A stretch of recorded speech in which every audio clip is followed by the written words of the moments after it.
Welcome back to Nikki's Scrapbooking Adventures. Today on Calling Creatives, we have Melanie. Hey, Melanie. Hi, Nikki.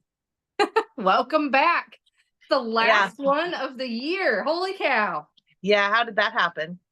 I don't know. It's December already. Like really close to the end of the year, and 2025 is coming right around the corner. It sure is. So, with that, we've had a lot of holidays the last couple months, and our prompts from last month were to talk about family and some traditions and traits and those kinds of things for journaling. And that's what we're going to share today, our layouts or projects. I don't know. Melanie's been kind of going off the wall here with projects instead of. So, do you have a layout or a project today, Melanie? I have a layout. I'm going old Okay. school traditional. Now, in my scrapbooking, I have a dedicated album to extended family members. Do you do something similar? Yes, it's only in the last little while that I really started to document more my ancestry.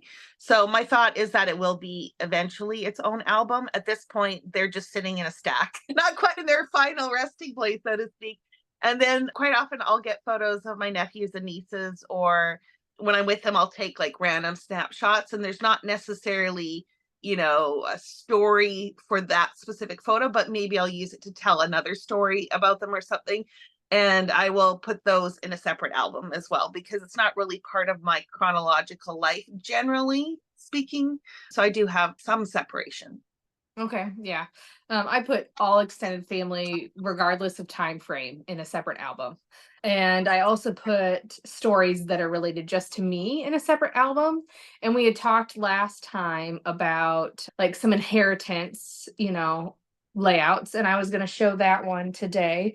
So my All About Me album starts with my full name. Oh, that's really bad. Hang on, let me take it out of the page protector. The good old glare, one Pause. of the one Oh of the yeah. banes, one of the banes of filming. Yes. So I've got my name, my full name when I was adopted, and then every school photo that I could find in a circle around it. So I started from 19 Aw. all the way to my high school senior year photo. Okay. So that's kind of how I started.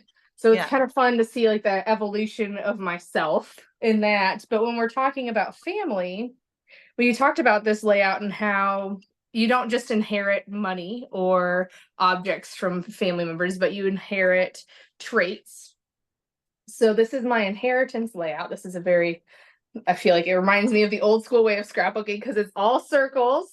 Yeah. And I've got some photos on there. So this is stuff I inherited from my family. So softball, sales, competition, math, routines, and board games. Oh, cool. So that Did you is do any more journaling about those items specifically, like why you consider them an inherited item?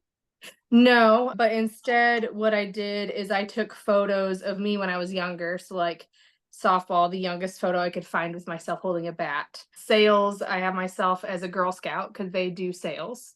Competition, I have a little article from a newspaper from my junior year when I was on varsity. And then math, routines, and board games, I put more softball and volleyball. It was a lot of photos of sports. Yeah. Yeah. But I did not end up adding any journaling. And this is also back probably when I do this, probably 2013. I used double or single sided adhesive and then folded it over. So all of these little pieces are like coming off. I'm like, oh Oh, no. okay. Yeah. You may need to do a little album surgery. I need to do that on some of my stuff too. Just go back and add some glue to corners and little bits and Yes. pieces. Yes. So that's kind of the start of my All About Me album. Do you have anything like that for yours? Well, as I said, I just kind of have started it. So I don't actually even have a dedicated album set for it. They literally are just sitting in a stack of completed layouts that need to, find a home at some point. We're kind of veer a little off topic here, but Yeah. besides printing photos, putting layouts away are right up there. And again, I think when I used to do things chronologically, it was easy to put layouts away. And now I'm all over the place, and I don't always feel like going to pull out 10 different albums to put layouts away. So what ends up happening is they sit in a stack until I'm ready to deal with them. I do have what I call staging albums. So I will put them in page protectors and put them in there until I'm ready to move them. But I have never moved any of these family ones yet into a dedicated album. So no intro, nothing fancy at this point. Yeah. Yeah. I will say I feel like my family album is definitely a staging album because eventually I want an album per like last name. And so I just throw everything kind of into this album and then maybe eventually I'll move it over. But I've noticed that the pages get so heavy that I accidentally hit them on the bookshelf and then they bend in the corner and it drives me Uh, nuts. yeah. And so I don't know what the best solution is for that. I haven't figured either. It's primarily something you find with the D rings because Mhm. they're a little bit looser pages. I found, right, like the post bound, you didn't get it quite to the same extent. I think because they were more rigidly held in place. I don't know if they have like some sort of guard or protector that you can, you Mhm. know, put underneath it to kind of prop them up. I don't know. Yeah.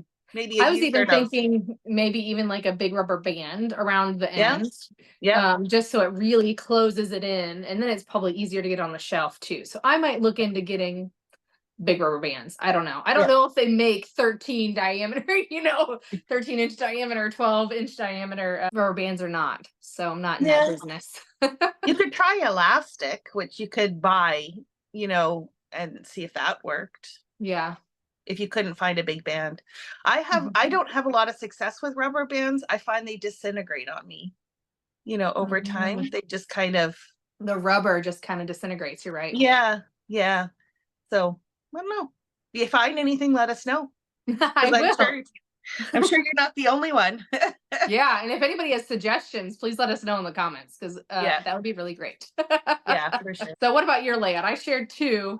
I've got a couple more to share based on our conversation before, but I figured let's go to you this time. Fair enough. I only have one layout to share. So I think I alluded to this in our conversation last month or as one of the prompts was, document something that you found out about your family a little bit later on in life.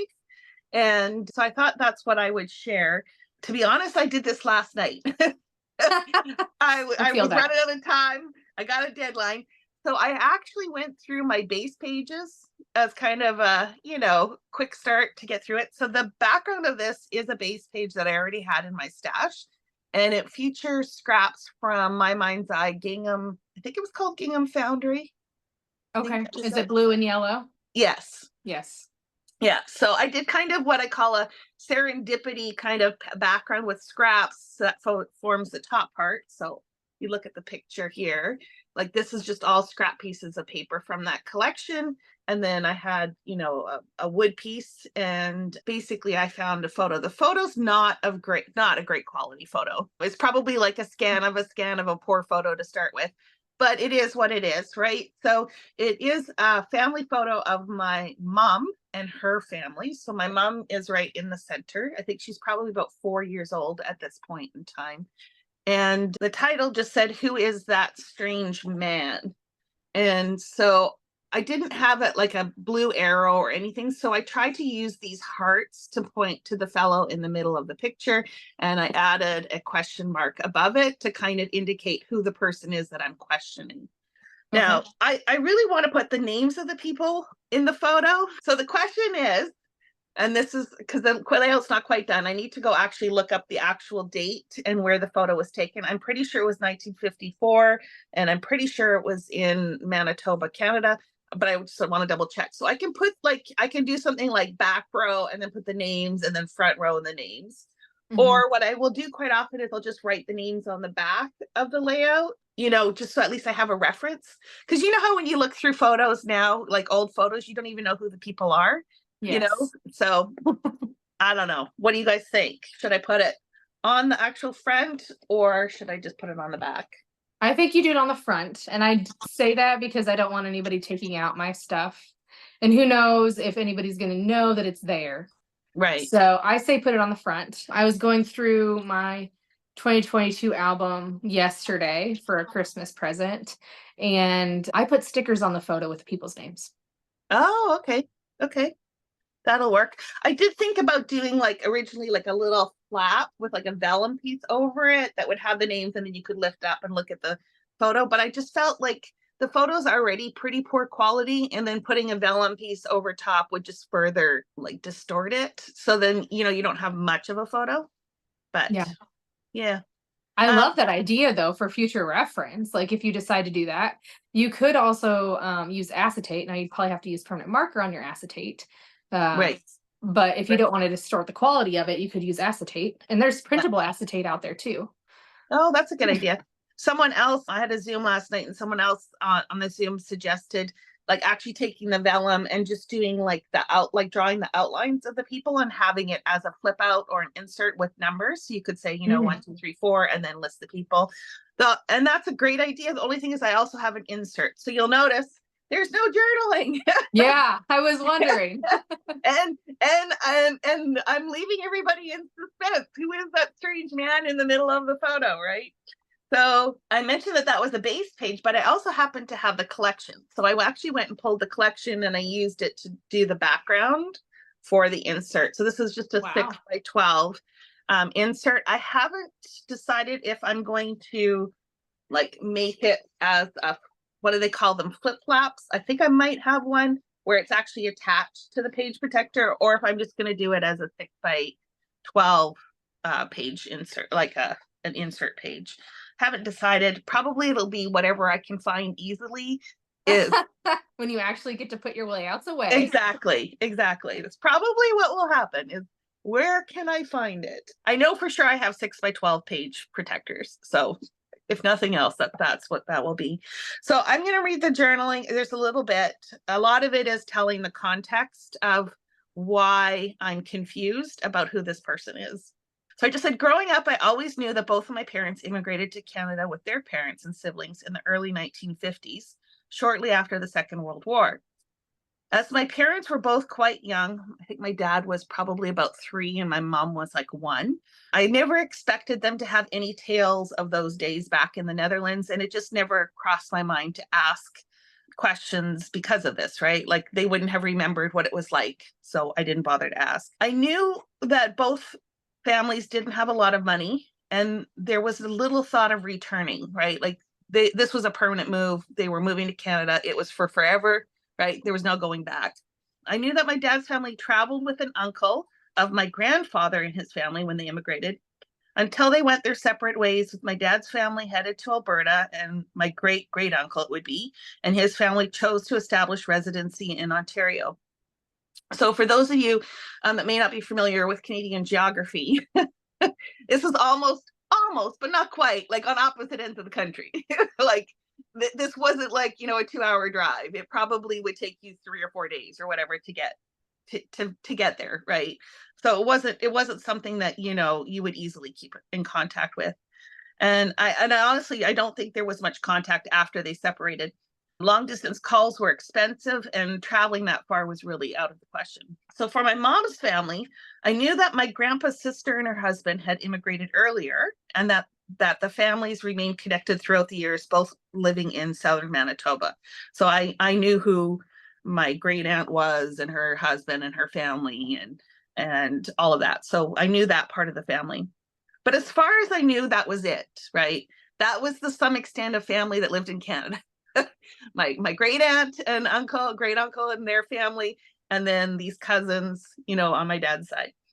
So there was no other family in Canada. And while my paternal grandparents did go back to the Netherlands in 1961, I think a family member paid for them to go back.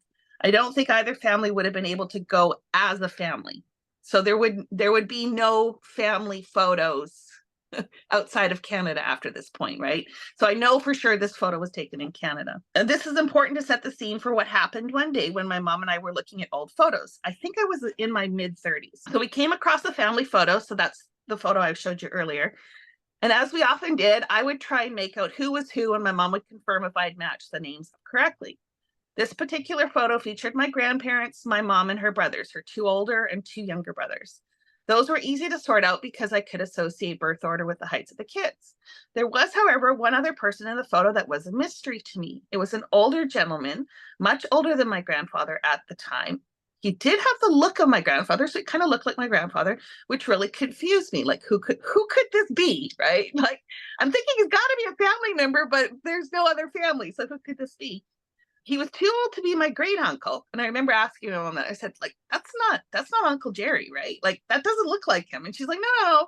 She casually replies, basically, that's my grandfather. I'm like, say what? I'm like, the photo had to be taken in Canada because as a family, they had not returned to the Netherlands. I remember thinking to myself, how can this be your grandfather? He remained in the Netherlands. Or did he? Did he come for a visit? And that's when I found out that my great grandfather had also immigrated to Canada. So in all the stories I've been told, I never knew that he came with my grandparents. Never knew it. So his wife had passed away in 1948, and he had come to Canada to live with my great aunt and her family. I was completely floored that in the 30 plus years of my life, I had never known that my great grandfather had lived in Canada. Not only did he live, he actually passed away while living in Canada. So like he lived out the rest of his life there. And that's when my mom dropped another family fact that blew my mind. To be continued. Oh, so is the next page going to be the continuation of the Yes. story? Oh, Yes. that's fun. It's a continuation of the story, but it's not like it's a different, like it's not, they're not connected. They're connected in the fact that I found out another family member of mine had lived in Canada for a period of time. And it was way before anybody else had moved, like almost 50 years earlier. And so it was like, yeah, anyways. Who knew, right? Who knew? Who knew? I just thought that was kind of funny. I love that. Yeah. So I'm happy that one is told. My dad has done a really wonderful job. He actually did a family book. So it's like an actual written book, and it has like a lot of the family photos, like old family photos and stuff in here, his journaling and stuff like that. So some of the stories that I will probably document in my scrapbook are in here, and I'll probably use this as a resource to some extent. The thought may be, why would you do that when you already have the book? And it's because I would like to interject my understanding of those stories, like in my frame of mind, versus this is written from my dad's perspective, right? So, and obviously has slightly different ideas or different recollections or different impacts of his history or whatever. But is the book his family, and then the story you just told us is your mom's family? So even that, like, I feel like is worthy of documenting, right? Yeah, so it's mostly his story, but so the way the book is set up is my dad talks a lot about his family, but then my mom has a section, so she does talk about her family a little bit. But because he was focused more on tracing his genealogy, it's clearly more his side of the family that has a bigger focus. And then each one of us has written up a little bit in the book, about our recollections of growing up or whatever, which is kind of cool. To see different family perspectives. And then there's one section in here which I absolutely love. And I don't know exactly how this had come about. I don't know if it says in here. But my dad had a letter from my grandmother, so his mom, that she had written talking about the whole immigration process. Like, oh. So he's included that in here. So anything that's written in red is part of the letter that she wrote, and so she writes things about, wanting to immigrate to Canada, how hard it was, who they traveled with, what it was like being on the ship and stuff like that. It's really cool. It's really, really cool. Yeah. That's a really cool piece of history. Yeah. I tease my dad because he always says he's not very creative. And I always said, but Dad, you're a scrapbooker. Yeah. You just chose to do your scrapbooking digitally instead of the way I do it. So it's quite funny. That is funny. So did he like hand this book out to other family members? Yeah, so my parents celebrated their 50th wedding anniversary in 2021. And that was kind of when he put this all out. So it was kind of a reflection of the 50 years that they had been married, as well as leading up to it, the early ancestry stuff. So everybody in our family has a copy, and I'm sure like his siblings all have a copy and stuff like that, because he would have had to have printed quite a few, quite a few in order to make the run worth it. One of the perks of my family, so that great aunt and uncle, they actually owned a printing shop. And so the printing shop's still in business today. And my dad used to work there and stuff. So, there's some connections there, I think, that Yes. helped get this published. So yeah. Yes. That's awesome. That's great. Yeah. Yeah. Okay. Well, that was wonderful. It's really fun that you had a to be continued part in there. I'm excited to hear the next one if you'll share it with us. Yeah. But going back to our conversation last time, we talked about different traits that you can see between like your son versus your mom and your dad kind of thing. Yeah. And so I talked about this layout. I had done it. And this is the one. I'm going to zoom in here in just a second. But so backstory behind this is my husband works for the post office. And the title is, Who Do You Think I Look Like, the Mailman or the Mother? Love it. So here is a photo of my son looking like my husband like crazy. And then this is a picture of my son and I looking like each other. Yeah. And so it's the same baby. And one was taken in May and one was taken in August of 2021. Yeah. So it would be interesting to do it now because Yeah. my son no longer has a baby face. He's 3.5. Right. And everybody says he looks like my husband. Yeah. I Like- would say that from what I've seen of him and pictures of your husband, I would say he looks like. But the funny thing with who people look like, I find a lot of times, and I mean, in some cases it's very obvious, right? But I think a lot of times when people say, oh, you look like so and so, what they're seeing depends on who they know better, and a lot of times they're seeing certain traits or certain characteristics. It's not that you as a whole necessarily resemble, but they see something in you that reminds them of your father or your mother or your aunt or whatever. Yeah, it's kind of funny because I get that quite often where, my mom keeps saying, oh, you look just like your aunt. And I'm like, I don't think I look like my aunt at all. I mean, other than the fact that we're both on the chubby side, but I'm sure there are characteristics that are similar, but I think it's with certain mannerisms that just, the way I held my mouth or the way I smiled or the way I did whatever in that moment, my mom associated me with my aunt. Right. So yeah, it's interesting. And I picked photos on here that like my son looks like myself and my son looks like my husband. So you can really see that. Right. He looks like both of us. There's no question who his father is, though. That's the question is, who do I look like, the mailman or the mother? That's funny. So like you, I waited kind of until the last minute to do my layout, which meant I am not done with it. And there's a reason I'm not done with it. It's because I wanted more of a backstory than what I had available to me. I was going through and I found an old school photo of my great grandfather. That's a great photo. Like for an older photo, that's great. Yeah. Yeah. So he was a businessman. And so this is probably, what he had used as his photo in that. And then it had a very ornate frame. So I took a picture of the photo in the frame. I wish I had lightened it a little bit because it looks very dark on the page, but it is what it is. But the story behind him is that he started Budweiser Motors, which is a 3-generation family business. Oh, very cool. So I used a collection by Photoplay that was all these like motorcycles and cars and that kind of thing because it's a dealership. Yeah. This is a current photo of the dealership. And then my goal is to get like the original photo of the dealership here. Oh, that's a great idea if you can find one. Yeah. So I roped in my cousin, roped in my uncle, roped in my other cousin to try to help me find this information. And we talked about last time about finding grave sites. I found his grave site. Okay. So that's kind of cool. So it says Harold S. Weiser, also known as Bud, buried 3/9/1960, Section 3, Block 8, Lot 5, Space 1 at East Lawn Cemetery, Beloit, Wisconsin. He worked at GM as a car dealership before opening his own dealership called blank in blank. And then later it's going to change to Budweiser Motors. So I did not know this when researching it. It had a different name when he opened it. So that's why it's blank, because I don't really know what that name is. And if it's true, I don't know the date that it opened because I'm not convinced that it wasn't Budweiser Motors all the time.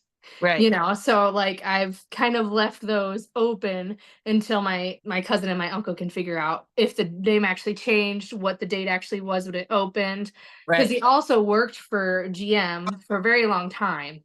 And there was an article that my cousin sent me, and it sounded like they opened a new place, but he wasn't the owner. Oh, okay. And so I'm trying to figure out exactly what happened. Yeah. Yeah. So what triggered you documenting it, this story right now? Like what at this moment? I found the photo. Oh, okay. Okay. Yeah, so in my process of moving my craft room from upstairs to downstairs, I found a box of all these old photos. And I was like, "Oh, I know who that's Harold, my great great grandpa Bud." And I was like, "This is the perfect time. I have collections, that have cars and that kind of thing." I Yeah. actually almost pulled out like an ancestry one. I was like, "No, this really is about a dealership." Yeah. So that's Yeah. why I put like the original is the title and I then love it. legendary down here. Yeah, I love You it. know. I think that is like the perfect airing for the Mhm. story, that you want to tell. Are you going to put the journaling on the front, or are you tucking it in, Yes. or So the oh, it's journaling is down at right the below bottom. Okay. here. Yep. Yeah. So I was gonna put it here where the photo is, but I really want Yeah. like original photo Yeah. right there. My cousin made like a PowerPoint slide she sent me where it has like the dealership through the ages. But if I Okay. print it in a 2x3, it's just going to be too small to be able to see it. Right. So I don't know if I need to add a flip, like maybe I'll add a flip on top of here. Yeah. Uh, so you can I was see. just going to say that what would be really cool is to have the old photo on top and you flip it up to see what it looks like today. Yeah. I Mhm. love that idea.